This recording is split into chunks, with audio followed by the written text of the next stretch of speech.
Olá, meu amigo, minha amiga, como é que vocês estão? Sejam bem-vindos a mais um episódio onde estudamos o magnífico Livro dos Espíritos. Chegamos no episódio número 90. Mas tem muita coisa boa, porque a gente acabou de começar a terceira parte do livro, que trata das leis morais, e estamos estudando o primeiro capítulo só, tem 12. Então, muita coisa boa vem pela frente. Eu aguardo sempre a sua companhia. Hoje nós vamos estudar o conhecimento da lei natural, né? 619. A todos os homens permitiu Deus os meios de conhecerem a sua lei? Todos podem conhecê-la, mas nem todos a compreendem. Os homens de bem e os que se decidem a investigá-la são os que melhor a compreendem. Todos, entretanto, a compreenderão um dia, porquanto forçoso é que o progresso se efetue. Lembrando que a lei natural engloba as leis físicas e as leis morais. Da física, do mundo físico e também do mundo espiritual, tá? Então é tudo. Leis naturais entenda como tudo. Conhecimento de leis físicas, leis morais, leis naturais, que é uma evolução que a gente está sempre, né? A ciência está sempre nos trazendo a evolução aí de como é que funciona o mundo físico. Tem também a ciência social, jurídica, que vem falar das leis morais, né, do conhecimento das leis morais. Então, todo mundo pode conhecer as leis, mas nem todo mundo compreende. A justiça das diversas encarnações do homem é uma consequência deste princípio, pois que, em cada nova existência, a sua inteligência se acha mais desenvolvida e ele compreende melhor o que é bem e o que é mal. Se numa só existência tudo lhe devesse ficar ultimado, qual seria a sorte de tantos milhões de seres que morrem todos os dias no embrutecimento da selvageria ou nas trevas da ignorância, sem que deles tenha dependido os se instruírem? Então, assim, a gente sabe que para cada nova existência, a humanidade vem sempre se melhorando moralmente. E as leis terrenas de justiça vão sempre acompanhando esta evolução, né? Para e pensa. Há 10 anos atrás, ao menos, a homofobia não era crime.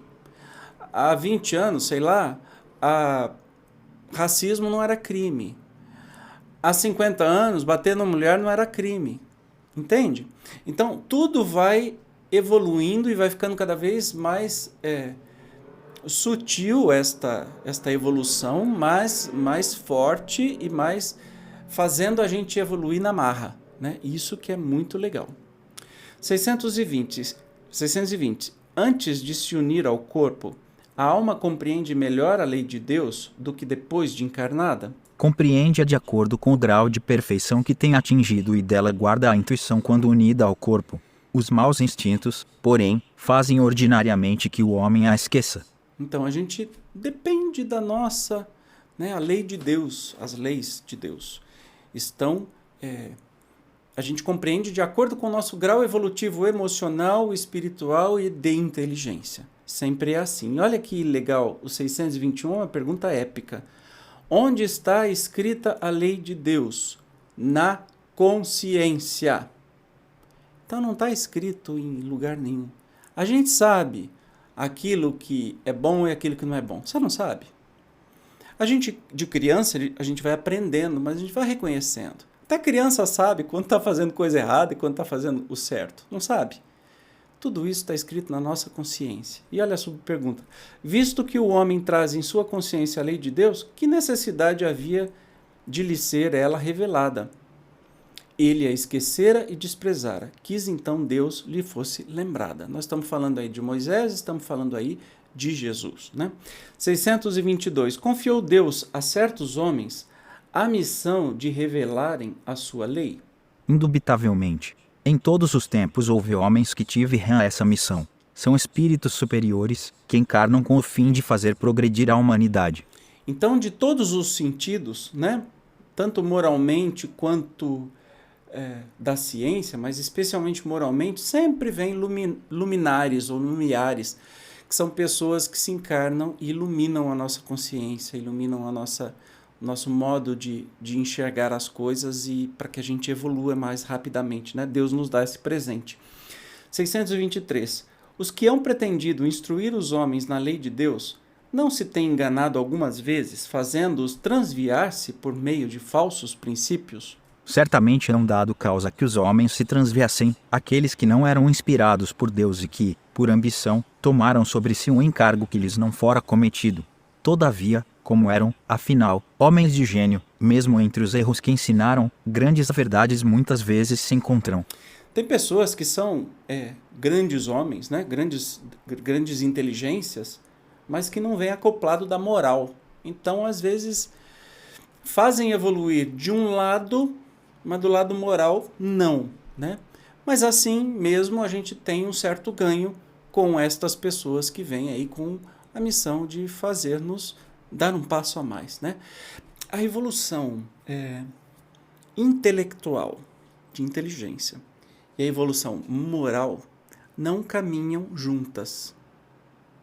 Nós temos épocas, assim como a história nos diz, que a evolução do homem também, especialmente a moral, de princípios e tal, ela não se dá assim, seguindo uma linha reta. Às vezes a inteligência evolui muito, a moral vai, dá um passo para trás, para, ou anda um pouquinho para trás. Daqui a pouco a inteligência cresce um pouco mais, a moral anda bastante, entendeu? Então ela vai assim, ela vai, recua um pouco, sobe, recua um pouco, sobe. Não é uma coisa natural e linear a evolução, nem da moral e nem da ciência. As coisas vão seguindo aí e vamos caminhando para frente. 624. Qual o caráter do verdadeiro profeta? O verdadeiro profeta é um homem de bem, inspirado por Deus. Podeis reconhecê-lo pelas suas palavras e pelos seus atos. Impossível é que Deus se sirva da boca do mentiroso para ensinar a verdade. Então a gente sabe que tem muito profeta de meia tigela, né? Que se autodenomina, mas não é coisa nenhuma. E olha a próxima. Qual o tipo mais perfeito que Deus tem oferecido ao homem para lhe servir de guia e modelo? Resposta: Jesus. Agora você entendeu por que o Espiritismo é absurdamente cristão? Jesus é o nosso modelo e guia. Ponto. Essa pergunta marca 625, anota aí. Qual o tipo mais perfeito que Deus tem oferecido ao homem para lhe servir de guia e modelo? Jesus. Ele não está dizendo que Jesus é rei, que Jesus é um imperador, que Jesus exerce, que Jesus é Cristo. Não. Ele é o mais perfeito modelo e guia oferecido ao homem. E Kardec vem e complementa. Para o homem, Jesus constitui o tipo da perfeição moral a que a humanidade pode aspirar na Terra. Deus nos oferece como o mais perfeito modelo e a doutrina que ensinou é a expressão mais pura da lei do Senhor, porque, sendo ele o mais puro de quantos tem aparecido na Terra, o Espírito Divino o animava. Quanto aos que, pretendendo instruir o homem na lei de Deus, o têm transviado, ensinando-lhe falsos princípios. Isso aconteceu por haverem deixado que os dominassem sentimentos demasiado terrenos e por terem confundido as leis que regulam as condições de vida da alma com as que regem a vida do corpo. Muitos hão apresentado como leis divinas simples leis humanas estatuídas para servir às paixões e dominar os homens. Aí a gente costuma dizer uma coisa muito interessante, né? Que bota a gente para pensar. Jesus não foi cristão. Ele não inventou o cristianismo. O cristianismo é uma série de interpretações erradas que os homens fizeram dos ensinamentos de Jesus, mas ainda trouxeram algo destes ensinamentos, que não é a sua totalidade. Afinal de contas, os evangelhos foram escritos todos depois da morte de Jesus, especialmente, acho que Marcos, que nem conheceu Jesus, escreveu 70 anos depois. Imagina você escrever um negócio que te falaram, que você ouviu falar 70 anos depois de uma pessoa que passou na Terra. Então, daí você percebe as distorções que vêm do cristianismo, especialmente quando virou religião oficial do Império Romano. Então, foi inundado por poder, por todos os sentimentos mesquinhos humanos. Então a Bíblia foi adulterada, escrita, escolhidos os livros. Quem que escolheu os livros? Os reis daquela época que falaram, olha, este livro pode, este não pode. Não tem nada de divino aí, sabe? Então, Jesus, sim, é sempre o modelo da mais alta perfeição que a gente pode encontrar aqui no planeta Terra. E é isso que a gente segue mesmo. 626. Só por Jesus foram reveladas as leis divinas e naturais? Antes do seu aparecimento, o conhecimento dessas leis, só por intuição os homens o tiveram? Já não dissemos que elas estão escritas por toda parte?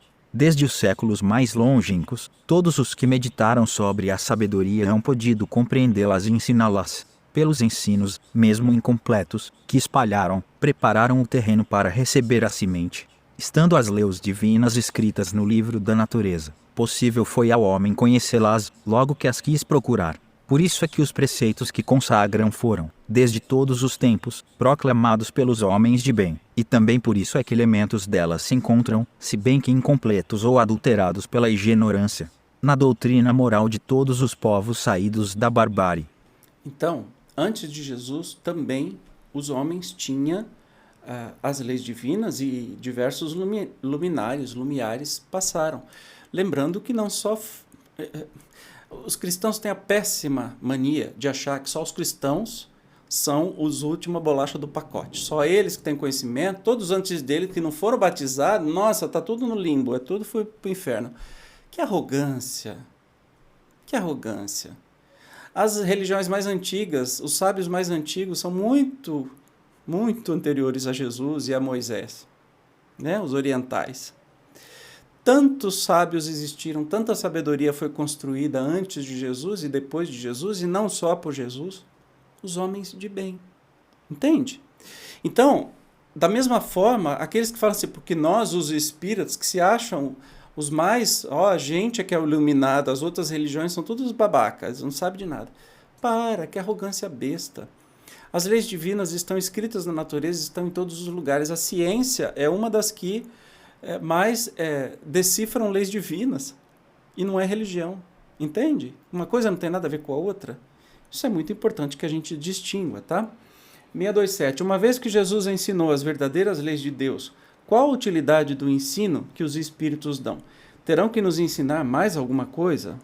Jesus empregava humilde, na sua linguagem, alegorias e parábolas, porque falava de conformidade com os tempos e os lugares se mister agora que a verdade se torne inteligível para todo mundo, muito necessário é que aquelas leis sejam explicadas e desenvolvidas. Tão poucos são os que as compreendem e ainda menos os que as praticam. A nossa missão consiste em abrir os olhos e os ouvidos a todos, confundindo os orgulhosos e desmascarando os hipócritas, os que vestem a capa da virtude e da religião, a fim de ocultarem suas torpezas. O ensino dos espíritos tem que ser claro e sem equívocos, para que ninguém possa pretextar ignorância ou alegar ignorância, e para que todos o possam julgar e apreciar com a razão. Estamos incumbidos de preparar o reino do bem que Jesus anunciou. Daí a necessidade de que a ninguém seja possível interpretar a lei de Deus ao sabor de suas paixões, nem falsear o sentido de uma lei toda de amor e de caridade.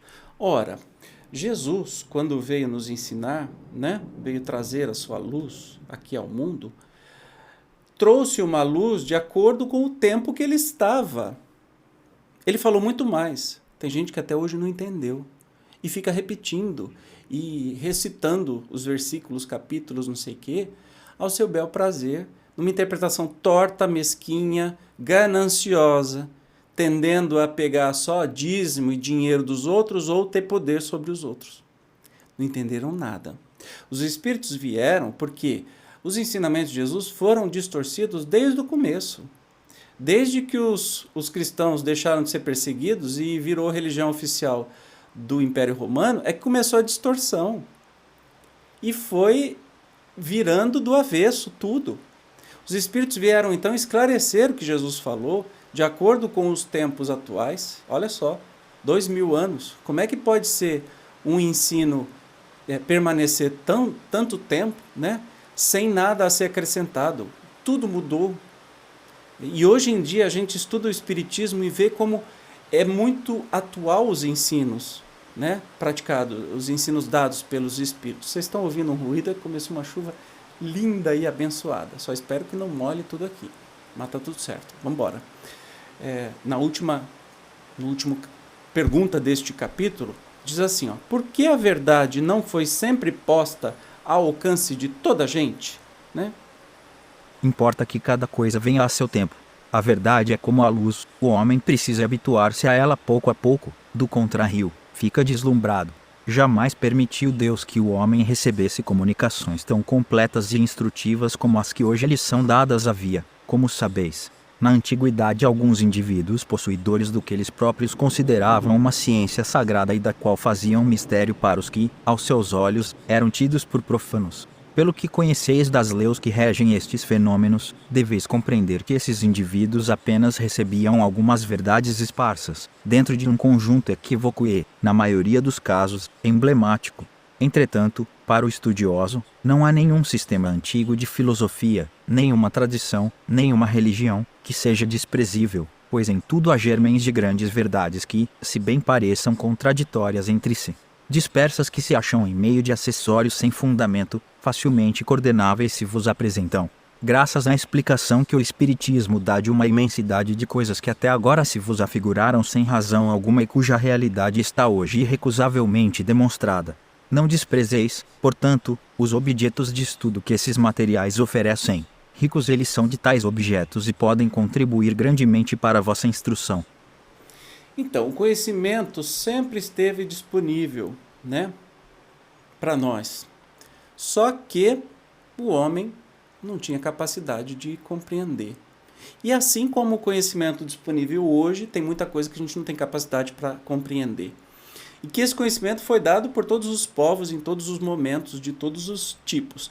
E podem ser contraditórios, como a gente vê, por exemplo, eu estou citando só a Bíblia, tá? Que é o mais comum, mas isso pode se aplicar a todas as outras religiões, filosofias, enfim. O conhecimento construído podem ser opostos, né? O Deus que Jesus apresenta, que é um Deus amoroso, é oposto ao Deus bravo e violento e bipolar do Velho Testamento.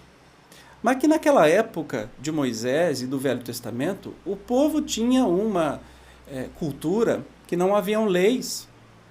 Então, Moisés atribuía ao divino uma punição depois da vida para coisas que fizessem errado. Era um jeito de ensinar um povo mais chucrão, mais difícil de compreender as coisas, que entendia a linguagem da violência. E que já na época de Jesus, já isso não era mais assim. Então ele veio trazer um Deus amoroso. Entende? Então as coisas são adequadas de acordo com a nossa capacidade de entendimento, de acordo com a nossa evolução moral e social. E é por isso que a gente vai apreciando agora, 2000 anos depois, o estudo do que Jesus veio dizer, que os Espíritos vieram complementar. Não vieram de alguma maneira destruir os ensinamentos, e sim nos fazer enxergar com mais luz. E hoje nós temos condições de enxergar. Hoje, mais ainda do que quando Kardec fez todo esse trabalho, que os espíritos trouxeram essas informações para nós há 160 anos atrás. Hoje, com o avanço da ciência assustador, e até com o avanço moral também que nós tivemos, a gente consegue enxergar com mais cor todas essas instruções dos espíritos. Por isso que o espiritismo é uma delícia, é uma doutrina maravilhosa. Só ela está certa, o resto está errado? Não, evidentemente que não. E o espiritismo nunca disse isso, muito pelo contrário, acabou de dizer assim, olha, dê valor a todos os conhecimentos coletados no mundo, porque todos eles são importantes, e que a gente, enxergando, vai conseguir ver mais longe, porque vem uma construção coletiva desde sempre, né? E que no futuro pode aparecer outras instruções mais atuais e mais esclarecedoras do que a doutrina espírita, e beleza, está tudo certo, é isso mesmo. Nós vamos ter cada vez mais conhecimento, vamos crescer todo mundo. Nós não vamos fazer proselitismo, só a minha religião está certa, só o espiritismo está certo, só a filosofia está certa, só a ciência está certa. Não, isso é pequenez. A gente tem que abrir a nossa mente para tudo aquilo que está aparecendo, né? O espiritismo não falou exatamente de OVNIs ou extraterrestres, mas falou de outros mundos, de outras moradas, com sua linguagem própria. Talvez no futuro os espíritos venham nos dizer aí e atualizar as coisas. Eu vi que a NASA está preparando até um protocolo de contatos e avistamentos, porque é inevitável, né? Os ETs estão entre nós, os humanos de outros planetas e de outros planos dimensionais estão entre nós, e está ficando cada vez mais evidente, não dá para esconder. Então a ciência terrena está se preparando para adotar os protocolos para que isso seja classificado, como se faz com a ciência comum, né? Isso é muito legal. O conhecimento não tem jeito de parar. Não vai parar na doutrina espírita. Não vai ser só nessa fase que a gente vai parar. No futuro vai ter mais conhecimento. E que bom que a gente está... O Kardec nos preparou para abrir a mente. Os espíritos nos preparou para abrir a mente e nos considerarmos irmãos em todo o universo. Não é para panela. Espíritas, para de panela. Para de se achar a última bolacha de pacote. Para de panelinha. Só no meu centro. Só na minha regional. Só no meu estado. Só... Para com isso. Isso é muito mais que isso. Somos muito mais que isso. Somos espíritos universais, deste e de outros mundos. Nós temos irmandade em todo lugar. O conhecimento abunda em todo lugar. Seja curioso. Seja curioso. Estude sempre. Busque sempre o conhecimento. Mal não vai te fazer. O entendimento do mundo é sempre maravilhoso. No próximo episódio, estudaremos o bem e o mal. Cada coisa legal que está saindo. Eu te espero, tá bom? Beijo. Tchau. Até lá.